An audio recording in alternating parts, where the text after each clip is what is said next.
कालसर्प का महल के नाम से जानते थे। उस महल के आसपास जाने का साहस कोई नहीं करता था। कहते थे कि वहाँ एक प्राचीन श्राप छिपा हुआ था जो पीढ़ियों से वहाँ वास कर रहा था।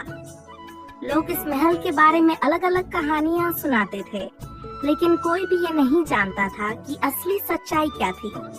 यह कहानी शुरू होती है सैकड़ों साल पहले, जब राजा देव प्रताप सिंह ने इस महल को बनवाया था।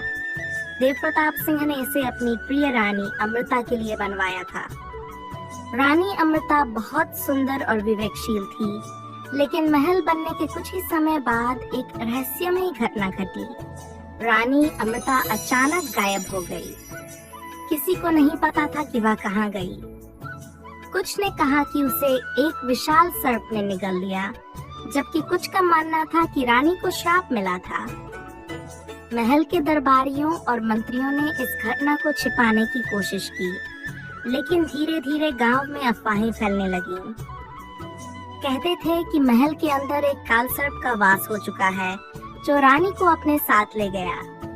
देव प्रताप सिंह ने इसे महज अफवाह समझा और महल को छोड़ दिया।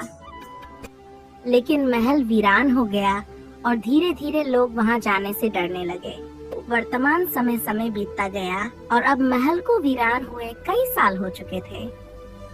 गांव के लोग उसे केवल दूर से देखते थे, कोई भी उसके पास जाने की हिम्मत नहीं करता था।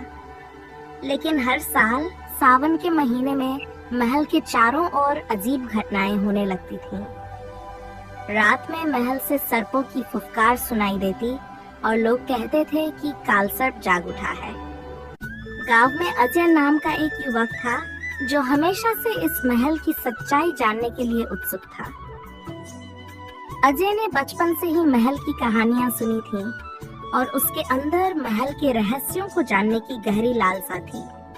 उसने अपने दोस्तों से कई बार महल के पास चलने की बात की, लेकिन सबने उसे मना किया। गांव के बुजुर्गों ने भी उसे चेताया, बेटा उस महल में मत जाना, वहाँ कालसर्प का श्राप है। जो भी उसके पास गया वो कभी वापस नहीं आया। लेकिन अजय एक साहसी युवक था। वह इन अफवाहों पर विश्वास नहीं करता था। एक दिन उसने ठान लिया कि वह महल में जाकर सच का पता लगाएगा। महल की ओर यात्रा। अजय ने सावन की एक रात को महल जाने का निर्णय लिया। वह अकेले ही अपनी मशाल लेकर महल की ओर निकल पड़ा। महल की ओर बढ़ते हुए उसने महसूस किया कि चारों ओर अजीब सी खामोशी थी। हवा भी नहीं चल रही थी, जैसे सब कुछ ठहर सा गया हो। जैसे ही अजय महल के द्वार के पास पहुंचा, उसे एक ठंडी हवा का झोंका महसूस हुआ। महल की ऊंची ऊंची दीवारें, टूटे फूटे खंभे और दरवाजों पर उगे पेड़ पौधे उसे और भी डरावने लग रहे थे। महल के अंदर का दृश्य और भी भयावह था। चारों ओर अंधकार था और दीवारों पर अजीब आकृतियां बनी हुई थीं। अजय ने हिम्मत जुटाई और अंदर प्रवेश किया। अंदर जाते ही उसे एक अजीब सी फुसफुसाहट सुनाई दी। ऐसा लगा जैसे कोई उसे बुला रहा हो। वह उस आवाज का पीछा करने लगा। महल के भीतर एक बड़े हॉल में उसने देखा कि फर्श पर एक विशाल सर्प की आकृति उकेरी गई थी, जो साक्षात कालसर्प जैसा प्रतीत हो रहा था। जैसे ही अजय उस सर्प की आकृति के करीब पहुंचा, अचानक पूरी जगह हिलने लगी। दीवारों पर सर्पों की आकृतियां जीवित हो उठीं और एक भयावह फुफकार के साथ पूरा हॉल गूंज उठा। अजय ने अपने कदम पीछे खींचने की कोशिश की, लेकिन वह फर्श में फंसने लगा।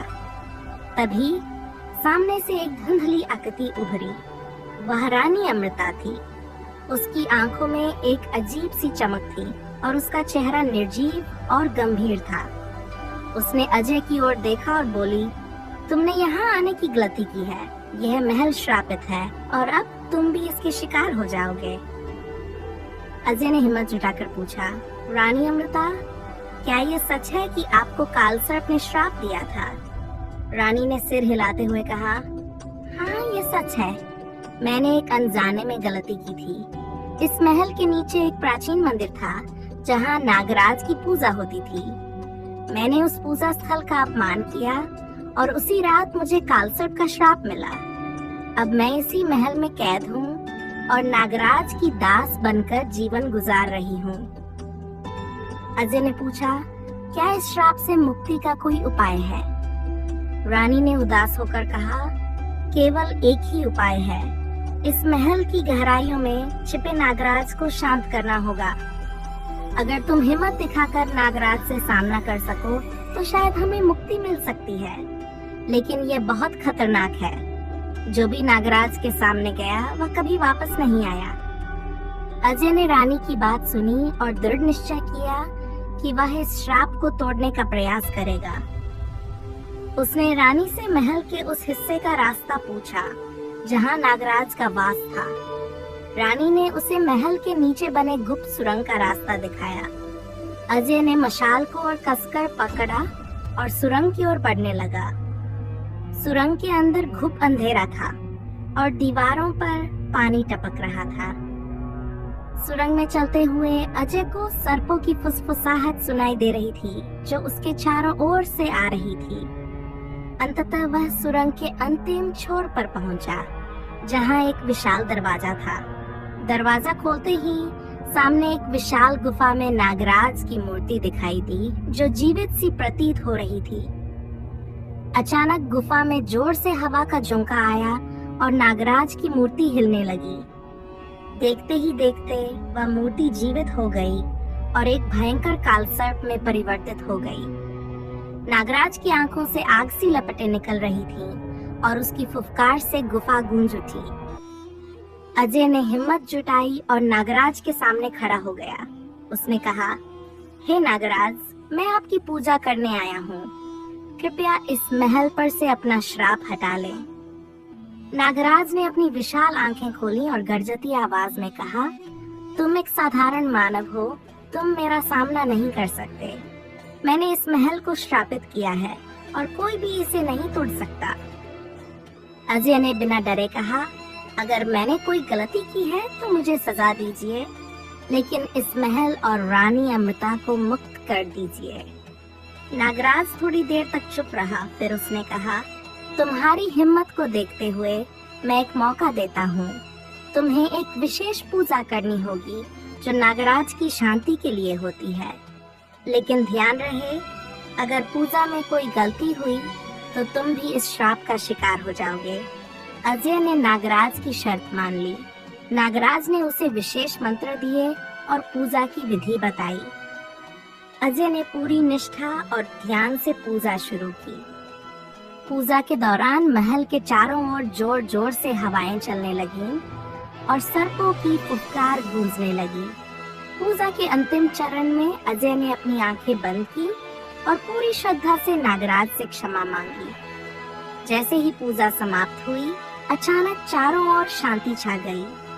नागराज ने धीरे से कहा, तुमने पूजा सफलतापूर्वक पूरी की है। मैं तुम्हें और इस महल को श्राप से मुक्त करता हूँ। पूजा समाप्त होते ही एक तेज रोशनी चारों ओर फैल गई और अजय की आंखें चमक से चौंधिया गईं। जैसे ही रोशनी धीमी हुई, उसने देखा कि महल के अंदर का सारा अंधकार छन चुका था। दीवारों पर उगी बेलें और काई गायब हो चुकी थी और महल की पुरानी भव्यता फिर से लौट आई थी। महल अब जीवित प्रतीत हो रहा था, जैसे कि किसी अनजानी शक्ति ने उसे पुनर्जीवित कर दिया हो। अजय ने इधर उधर देखा, लेकिन रानी अमृता कहीं नहीं थी। उसकी जगह एक तेजस्वी और दिव्य आकृति प्रकट हुई। यह वही रानी अमृता थी, लेकिन अब उनका रूप पहले से अधिक चमकदार और दिव्य था। उनके चेहरे पर संतोष और शांति का भाव था। रानी ने अजय की ओर देखा और मुस्कुराते हुए बोली, तुमने हमें कालसर्प के श्राप से मुक्त कर दिया है।